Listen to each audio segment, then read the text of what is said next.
महात्मा गांधी से पहले देश में एक ऐसे महान समाज सुधारक पैदा हुए जिन्होंने जाति पाति, छुआछूत, अशिक्षा, सामाजिक कुरीतियों को खत्म करने और किसानों की स्थिति सुधारने और समाज में महिलाओं को उनके अधिकार दिलाने का उल्लेखनीय काम किया। 19वीं शताब्दी में भारतीय समाज अंधविश्वासी परंपराओं और नवीन विचारों के द्वंद्व में उलझा हुआ था। ऐसी ही विषमता भरे परिवेश में महाराष्ट्र की धरती पर गोविंद राव के घर एक बालक का जन्म हुआ। बालक का नाम रखा गया ज्योतिराव। वैसे उनका असल नाम ज्योतिराव गोविंदराव फुले था, लेकिन ज्योतिबा फुले के नाम से वे मशहूर हुए। जाति प्रथा, पुरोहितवाद, स्त्री पुरुष असमानता और अंधविश्वास के साथ समाज में व्याप्त आर्थिक, सामाजिक और सांस्कृतिक भ्रष्टाचार के विरुद्ध सामाजिक परिवर्तन की जरूरत भारत में शताब्दियों से रही है। इस लक्ष्य को लेकर आधुनिक युग में सार्थक, सशक्त और काफी हद तक सफल आंदोलन चलाने का श्रेय ज्योतिबा फुले को ही जाता है। महात्मा फुले भारत में सामाजिक परिवर्तन की लड़ाई के अगुवा हैं। अपने विचारों और कार्यों की बदौलत उन्होंने पिछड़े वंचित समाज को वर्ण व्यवस्था के भेदभावकारी और शोषणकारी चंगुल से आजादी के लिए निर्णायक संघर्ष का नेतृत्व किया।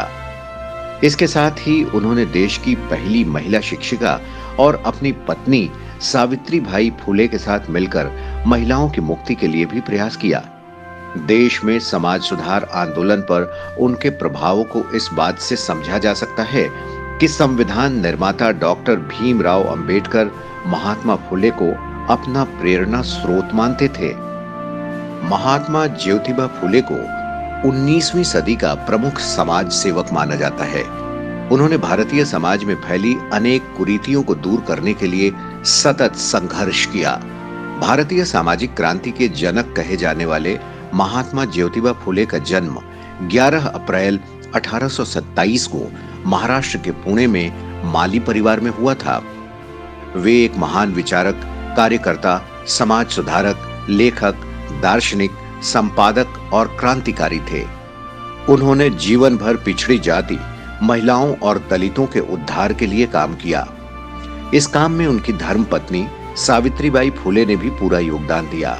उन्होंने स्त्री शिक्षा और स्त्रियों के उत्थान के लिए भी काफी काम किए। महात्मा फुले का बचपन कठिनाइयों में बीता। महज 9 माह के थे जब उनकी मां का देहांत हो गया। उनका लालन पालन सगुणाबाई नामक एक दाई ने किया। सगुणाबाई ने ही उन्हें मां की ममता और दुलार दिया। 7 साल की आयु में ज्योतिबा फुले को गांव के स्कूल में पढ़ने के लिए भेजा गया। आर्थिक तंगी के कारण खेतों में पिता का हाथ बटाने के लिए उन्हें छोटी उम्र में ही अपनी पढ़ाई छोड़नी पड़ी। स्कूल छोड़ने के बाद भी उनमें पढ़ने की ललक बनी रही। सगुणाबाई ने बालक ज्योतिबा को घर में ही पढ़ने में मदद की। घरेलू काम के बाद जो समय बचता उसमें वो किताबें पढ़ते थे। ज्योतिबा फुले पास पड़ोस के बुजुर्गों से विभिन्न विषयों में चर्चा करते। लोग उनकी तर्क संगत बातों से बहुत प्रभावित होते थे। पड़ोसियों ने उनकी प्रतिभा को पहचाना और उनके कहने पर उनके पिता ने उन्हें स्कॉटिश मिशंस हाई स्कूल में दाखिला करा दिया। सन 1840 में ज्योतिबा फुले का विवाह सावित्रीबाई से हुआ था। ज्योतिबा फुले के काम में उनकी पत्नी ने बराबर का योगदान दिया। हालांकि वो पढ़ी लिखी नहीं थी और शादी के बाद ज्योतिबा ने ही उन्हें पढ़ना लिखना सिखाया। उन्होंने कभी पीछे मुड़कर नहीं देखा। महात्मा गांधी और कस्तूरबा के दाम्पत्य की तरह ज्योतिबा और सावित्री का दाम्पत्य भी बहुत ही मोहक और अनुकरणीय है। उसमें कहीं भी प्रतिक्रियावाद और अंध नकारवाद की जगह नहीं है। ज्योतिबा फुले से महात्मा ज्योतिबा फुले बनने की उनकी यात्रा काफी रोचक और कुछ महात्मा गांधी के संघर्ष और अनुभव से मिलती जुलती है। जिस प्रकार महात्मा गांधी अफ्रीका में रंगभेद के शिकार हुए और बाद में उन्होंने इसे जड़ से उखाड़ फेंकने का प्रण लिया और बाद में उस प्रण को पूरा भी किया, ठीक उसी प्रकार महात्मा फुले जाति आधारित भेदभाव का दंश झेलने के बाद उसके समापन के लिए लड़ते रहे। 1848 में वो अपने एक मित्र के विवाह में शामिल होने के लिए गए थे। विवाह समारोह के दौरान दूल्हे के रिश्तेदारों ने पिछड़ी जाति का होने के कारण उनका काफी अपमान किया। इसके बाद ज्योतिराव ने जाति प्रथा को जड़ से समाप्त करने का संकल्प लिया। उन्होंने तय किया कि इसकी शुरुआत महिलाओं के सशक्तिकरण के साथ करेंगे, क्योंकि उनकी स्थिति और भी खराब थी। उनका मानना था कि जब तक समाज में स्त्रियों, नीची जाति के लोगों का विकास नहीं होगा, तब तक जाति प्रथा जैसी कुरीतियों का समाधान संभव नहीं है। उनका मानना था कि जब तक समाज में स्त्रियों और पिछड़ी जाति वालों का उत्थान नहीं होगा, तब तक समाज का चहुमुखी विकास संभव नहीं है। थॉमस पेन की किताब राइट्स ऑफ मैन ने उन्हें बहुत प्रभावित किया। थॉमस पेन की पुस्तक से प्रभावित होकर फुले सामाजिक न्याय की गहरी समझ विकसित करते हैं और भारतीय जाति व्यवस्था के कटु आलोचक बन जाते हैं। उन्होंने तर्क दिया कि महिलाओं और पिछड़ी जातियों की सामाजिक असमानताओं को संबोधित करने में शिक्षा एक महत्वपूर्ण कारक है। ज्योतिबा फुले को एहसास हो गया था कि ईश्वर के सामने स्त्री पुरुष दोनों का अस्तित्व बराबर है, फिर दोनों में भेदभाव करने का कोई मतलब नहीं है। उस समय लड़कियों और महिलाओं की दशा अत्यंत शोचनीय थी और उन्हें पढ़ने लिखने की भी अनुमति नहीं थी।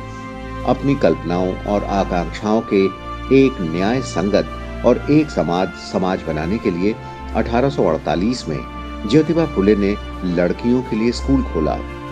ये देश का पहला लड़कियों के लिए विद्यालय था। लड़कियों को पढ़ाने के लिए अध्यापिका नहीं मिली तो उन्होंने कुछ दिन खुद ये काम कर अपनी पत्नी सावित्री को इस योग्य बना दिया।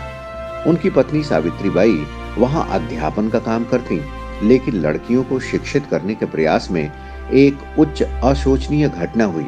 उस समय ज्योतिबा को अपना घर छोड़ने के लिए मजबूर किया गया। हालांकि इस तरह के दबाव और धमकियों के बावजूद वो अपने लक्ष्य से नहीं भटके और सामाजिक बुराइयों के खिलाफ लड़ते रहे और इसके खिलाफ लोगों में चेतना भी फैलाते रहे। 1851 में इन्होंने बड़ा और बेहतर स्कूल शुरू किया जो बहुत प्रसिद्ध हुआ। वहां जाति, धर्म और पंथ के आधार पर कोई भेदभाव नहीं था और उसके दरवाजे सभी के लिए खुले थे। लोगों ने प्रारंभ से ही उनके काम में बाधा डालने की कोशिश की, लेकिन महात्मा फुले आगे बढ़ते ही गए। सावित्रीबाई फुले स्वयं इस स्कूल में लड़कियों को पढ़ाने के लिए जाती थीं, लेकिन यह सब इतना आसान नहीं था। उन्हें लोगों के कड़े विरोध का सामना करना पड़ा, लेकिन उन्होंने कभी हार नहीं मानी। इसके बाद ज्योतिबा फुले ने लड़कियों के लिए 2 और स्कूल खोले और एक स्कूल पिछड़ी जाति के बच्चों के लिए खोला। ज्योतिबा फुले का मानना था कि समाज में बदलाव लाने की काम की शुरुआत घर से ही होनी चाहिए। उस समय ऐसा करने की हिम्मत करने वाले वे देश के पहले समाज सुधारक थे। आजीवन वे आस्तिक बने रहे, लेकिन मूर्ति पूजा का विरोध किया। 24 सितंबर 1873 को दलितों और निर्बल वर्ग को न्याय दिलाने के लिए ज्योतिबा फुले ने सत्य शोधक समाज स्थापित किया। वे खुद इसके अध्यक्ष थे और सावित्रीबाई फुले महिला विभाग की प्रमुख। इस संस्था का मुख्य उद्देश्य पिछड़ी जातियों को शोषण से मुक्त कराना था। उन्होंने मूर्ति पूजा का भी विरोध किया और चतुर्वर्णीय जाति व्यवस्था को ठुकरा दिया। इस संस्था ने समाज में तर्क संगत विचारों को फैलाया और शैक्षणिक और धार्मिक नेताओं के रूप में उच्च वर्ग को स्वीकार करने से इनकार कर दिया। सत्य शोधक समाज पूरी तरह से गैर राजनीतिक संगठन था। राजनीतिक सवालों पर बोलना उसमें सख्त मना था। ये महात्मा फुले का जनता पर प्रभाव और अनूठी कार्यशैली थी कि सत्य शोधक समाज को पांव जमाने में देर न लगी। स्थापना के कुछ ही महीनों में मुंबई और पुणे के शहरी और ग्रामीण क्षेत्रों में उसकी शाखाएं स्थापित होने लगीं। कोल्हापुर के शासक शाहू महाराज ने इस संस्था को भरपूर वित्तीय और नैतिक समर्थन दिया। सत्य शोधक समाज की मान्यताएं थी, भक्त और भगवान के बीच किसी बिचौलिए की कोई जरूरत नहीं। बिचौलियों की तरफ से लादी गई धार्मिक दास्ता को नष्ट करना और सभी जातियों के स्त्री पुरुषों को शिक्षा उपलब्ध कराना। सत्य शोधक समाज के प्रमुख उद्देश्य थे पुरोहित, सूदखोर आदि की सामाजिक सांस्कृतिक दास्ता से मुक्ति दिलाना, धार्मिक सांस्कृतिक कार्यों में पुरोहितों की अनिवार्यता को खत्म करना, पिछड़ों को शिक्षा के लिए प्रोत्साहित करना, सामूहिक हितों की प्राप्ति के लिए उनमें एकजुटता का भाव पैदा करना, धार्मिक और जाति आधारित उत्पीड़न से मुक्ति दिलाना, पढ़े लिखे पिछड़े वर्गों के युवाओं के लिए प्रशासनिक क्षेत्र में रोजगार के अवसर उपलब्ध कराना। कुल मिलाकर यह सामाजिक परिवर्तन के घोषणा पत्र को लागू करने का कार्यक्रम था। पिछड़ी जातियों को ज्योतिबा फुले पर भरोसा था। इसकी सबसे बड़ी वजह शिक्षा के क्षेत्र में किए गए उनके काम थे। इसीलिए सत्य शोधक समाज को उन्होंने हाथों हाथ लिया। कुछ ही सालों में उसकी शाखाएं मुंबई और पुणे के शहरी, कस्बाई और ग्रामीण क्षेत्रों में खुलने लगी। एक दशक के भीतर वो संपूर्ण महाराष्ट्र में पैठ जमा चुका था। समाज की सदस्यता सभी के लिए खुली थी। अति पिछड़ी जातियां तेजी से उससे जुड़ने लगी। लोगों ने शादी ब्याह, नामकरण ऐसे अनेक अवसरों पर पुरोहितों को बुलाना छोड़ दिया। इसी साल उनकी पुस्तक गुलामगिरी का भी प्रकाशन हुआ। 1873 में प्रकाशित ये पुस्तक आज भी समाज में हो रहे भेदभाव पर खरी उतरती है। दोनों ही घटनाओं ने पश्चिमी और दक्षिण भारत के भावी इतिहास और चिंतन को बहुत प्रभावित किया। महात्मा फुले की किताब गुलामगिरी बहुत कम पृष्ठों की एक किताब है, लेकिन इसमें बताए गए विचारों के आधार पर पश्चिमी और दक्षिणी भारत में बहुत सारे आंदोलन चले। उत्तर प्रदेश में चल रही दलित अस्मिता की लड़ाई के बहुत सारे सूत्र गुलामगिरी में ढूंढे जा सकते हैं। आधुनिक भारत महात्मा फुले जैसी क्रांतिकारी विचारक का आभारी है। अमेरिकी राष्ट्रपति के भारत दौरे के दौरान पूर्व उप मुख्यमंत्री छगन भुजबल ने मुंबई में बराक ओबामा को यह पुस्तक भेंट स्वरूप दी और उन्हें इसका सार बताया। इससे ओबामा भी प्रभावित दिखे और भारत से अनमोल भेंट कहकर इस किताब को स्वीकार किया। महात्मा फुले ने समाज के लिए काम करते हुए अनेक पुस्तकें लिखी। ये सभी पुस्तकें उनके कार्य को गति प्रदान करती हैं। ज्योतिबा फुले ने गुलामगिरी के अलावा तृतीय रत्न, छत्रपति शिवाजी, राजा भोसले का पखड़ा, किसान का कोड़ा और अछूतों की कैफियत जैसी कई पुस्तकें लिखी। ज्योतिबा ने किसानों, श्रमिकों और अन्य सर्वहारा वर्ग की दबी आवाज को उभारने के मकसद से जनवरी 1877 में एक साप्ताहिक समाचार पत्र का प्रकाशन संपादन शुरू किया। उस समाचार पत्र का नाम दीन बंधु था। उन्होंने किसानों और श्रमिकों की संतोषजनक स्थिति और उनकी उपयुक्त मांगों के लिए उन्हें एकजुट होकर संघर्ष करने के लिए प्रेरित, शिक्षित और संगठित किया। सत्य शोधक समाज के आंदोलन में इसके मुखपत्र दीन बंधु प्रकाशन ने भी महत्वपूर्ण भूमिका निभाई।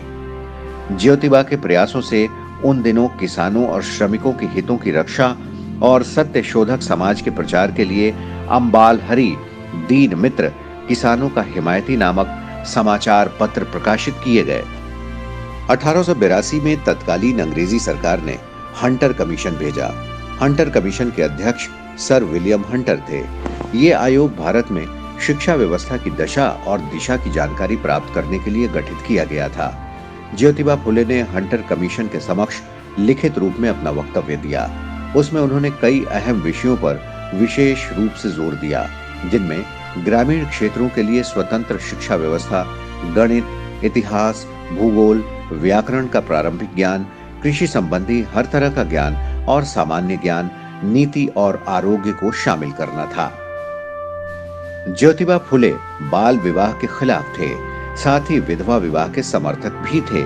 वे ऐसी महिलाओं से बहुत सहानुभूति रखते थे जो शोषण का शिकार हुई हों या किसी वजह से परेशान हों। इसीलिए उन्होंने ऐसी महिलाओं के लिए अपने घर के दरवाजे खुले रखे थे जहां उनकी देखभाल हो सके। इसके साथ ही विधवाओं की शोचनीय दशा को देखते हुए उन्होंने विधवा पुनर्विवाह की भी शुरुआत की और 1854 में विधवाओं के लिए आश्रम भी बनाया। पति के गुजर जाने पर विधवा हुई महिलाओं का मुंडन कर दिया जाता था। इस अपमानजनक प्रथा के खिलाफ उन्होंने एक ऐसे आश्रम की स्थापना की जिसमें सभी जातियों की विधवाएं सम्मान के साथ रह सकती थीं। उन नवजात शिशु कन्याओं के लिए भी एक घर बनाया जो अवैध संबंधों से पैदा हुई थी और जिन्हें सड़क या कूड़े पर फेंक दिया जाता था। साथ ही उन्होंने नवजात शिशुओं के लिए भी आश्रम खोला ताकि कन्या शिशु हत्या को रोका जा सके। उनकी समाज सेवा देखकर 1888 में मुंबई की एक विशाल सभा में उन्हें महात्मा की उपाधि दी गई। ज्योतिबा ने पुरोहित के बिना ही विवाह संस्कार आरंभ कराया और इसे मुंबई हाई कोर्ट से भी मान्यता मिली। महात्मा फुले ने पिछड़ों पर लगे अछूत के लांछन को धोने और उन्हें बराबरी का दर्जा दिलाने के लिए भी प्रयास किया। इसी दिशा में उन्होंने दलितों को अपने घर के कुएं का प्रयोग करने की अनुमति दी। पिछड़ी जातियों और महिलाओं में अंधविश्वास के कारण पैदा हुई आर्थिक और सामाजिक विकलांगता को दूर करने के लिए भी उन्होंने आंदोलन चलाया। उनका मानना था कि अगर आजादी, समानता, मानवता, आर्थिक न्याय, शोषण रहित मूल्यों और भाईचारे पर आधारित सामाजिक व्यवस्था का निर्माण करना है तो असमान और शोषक समाज को उखाड़ फेंकना होगा। उन्होंने विधवाओं और महिला कल्याण के लिए काफी काम किया था। उन्होंने इसके साथ ही किसानों की हालत सुधारने और उनके कल्याण के लिए भी काफी प्रयास किए। ज्योतिबा फुले ये जानते थे कि देश और समाज की वास्तविक तरक्की तब तक नहीं हो सकती जब तक देश का बच्चा बच्चा जाति पाति के बंधनों से मुक्त नहीं हो जाता। साथ ही देश की नारियां समाज के प्रत्येक क्षेत्र में समान अधिकार नहीं पा लेती। उन्होंने तत्कालीन समय में भारतीय नव युवकों का आह्वान किया कि वे देश, समाज, संस्कृति को सामाजिक बुराइयों और अशिक्षा से मुक्त करें और एक स्वस्थ, सुंदर, सुदृढ़ समाज का निर्माण करें। मनुष्य के लिए समाज सेवा से बढ़कर कोई धर्म नहीं है। इससे अच्छी ईश्वर सेवा और कोई नहीं। महाराष्ट्र में सामाजिक सुधार के पिता समझे जाने वाले महात्मा ज्योतिबा फुले ने आजीवन सामाजिक सुधार के लिए काम किया। मानव मानव के बीच का भेद उन्हें असहनीय लगता था। ज्योतिबा फुले की संत महात्माओं की जीवनियां पढ़ने में बड़ी रुचि थी। उन्हें ज्ञान हुआ कि जब भगवान के सामने सब नर नारी समान हैं, तो उनमें ऊंच नीच का भेद क्यों होना चाहिए। ज्योतिबा फुले ने अपने काम से अनेक लोगों को प्रभावित किया। ये प्रभाव उनकी मृत्यु पर्यंत भी बना रहा। डॉक्टर भीमराव अंबेडकर भी उनसे काफी प्रभावित हुए और महात्मा की राह पर चलते हुए उन्होंने पिछड़ों के उत्थान के लिए कई काम किए, जिनका प्रत्यक्ष परिणाम आज देखा जा सकता है। ज्योतिबा फुले 19वीं सदी के एक बड़े समाज सुधारक, सक्रिय प्रतिभागी और विचारक थे। उन्होंने भारतीय समाज में प्रचलित जाति आधारित विभाजन और भेदभाव की मुखालफत की। ज्योतिराव अपना संदेश लोगों तक कैसे पहुंचाते थे, इसका एक रोचक किस्सा रोजलिंड ओ हेनलान ने अपनी पुस्तक में लिखा है। एक बार महात्मा फुले अपने मित्र ज्ञानोबा सासने के साथ पुणे के बाहर स्थित एक बागीचे के भ्रमण के लिए गए। वहां एक कुआं था जिससे उस बगीचे की सिंचाई होती थी। जैसे ही दोपहर का अवकाश हुआ, सभी मजदूर खाना खाने बैठ गए। ये देख वो कुएं तक पहुंचे और कुएं के डोल को चलाने लगे। काम करते करते उन्होंने गाना भी शुरू कर दिया। मजदूर उन्हें देखकर हंसने लगे। फुले ने उन्हें समझाया, इसमें हंसने जैसा कुछ नहीं है। मजदूर लोग काम करते हुए अक्सर गाते बजाते हैं। केवल मेहनत से जी चुराने वाले लोग ही फुर्सत के समय वाद्य यंत्रों का शौक फरमाते हैं। असली मेहनतकश जैसा काम करता है, वैसा ही अपना संगीत भी गढ़ लेता है। ज्योतिबा फुले और सावित्रीबाई फुले के कोई संतान नहीं थी, इसीलिए उन्होंने एक विधवा के बच्चे को गोद लिया। 27 नवंबर 1890 को उन्होंने अपने सभी करीबियों को बुलाया और कहा कि अब मेरे जाने का समय आ गया है। मैंने जीवन में जिन जिन कामों को हाथ में लिया है, उसे पूरा किया। मेरी पत्नी सावित्री ने हरदम परछाई की तरह मेरा साथ दिया है और मेरा पुत्र यशवंत अभी छोटा है और मैं इन दोनों को आपके हवाले करता हूँ। इतना कहते ही उनकी आंखों में आंसू आ गए और उनकी पत्नी ने उन्हें संभाला। 28 नवंबर 1890 को ज्योतिबा फुले ने नश्वर शरीर त्याग दिया और इस तरह एक महान समाज सेवी इस दुनिया से विदा हो गया। उनके देहांत के बाद सावित्रीबाई फुले ने सत्य शोधक समाज की बागडोर संभाली। महात्मा ज्योतिबा फुले की मृत्यु के बाद उनके अनुयायियों ने सत्य शोधक समाज को दूर दूर तक पहुंचाने का काम किया। ज्योतिबा फुले ही अपने समय के ऐसे समाजशास्त्री और मानवतावादी थे जिन्होंने ऐसे साहसिक विचार पेश किए। महात्मा फुले ऐसी सामाजिक व्यवस्था के आमूल चूल परिवर्तन के पक्षधर थे जिसमें शोषण करने के लिए कुछ लोगों को जानबूझकर दूसरों पर निर्भर, अनपढ़, अज्ञानी और गरीब बना दिया जाता है। उनके मुताबिक व्यापक सामाजिक आर्थिक परिवर्तन के लिए अंधविश्वास उन्मूलन एक हिस्सा है। परामर्श, शिक्षा और रहने के वैकल्पिक तरीकों के साथ-साथ शोषण के आर्थिक ढांचे को समाप्त करना भी बेहद जरूरी है। भारतीय लोकतंत्र में स्त्री, दलित, शोषित, किसान और श्रमिकों की जैसे जैसे उन्नति होगी, वैसे वैसे महात्मा फुले का व्यक्तित्व अधिकाधिक उभरकर सामने आएगा। महाराष्ट्र के एक किसान परिवार में जन्मे महात्मा फुले देश में सामाजिक क्रांति के अग्रदूत रहे। गांधी जी उन्हें सच्चा महात्मा कहते थे और उन्हें अपना प्रेरणा स्रोत मानते थे।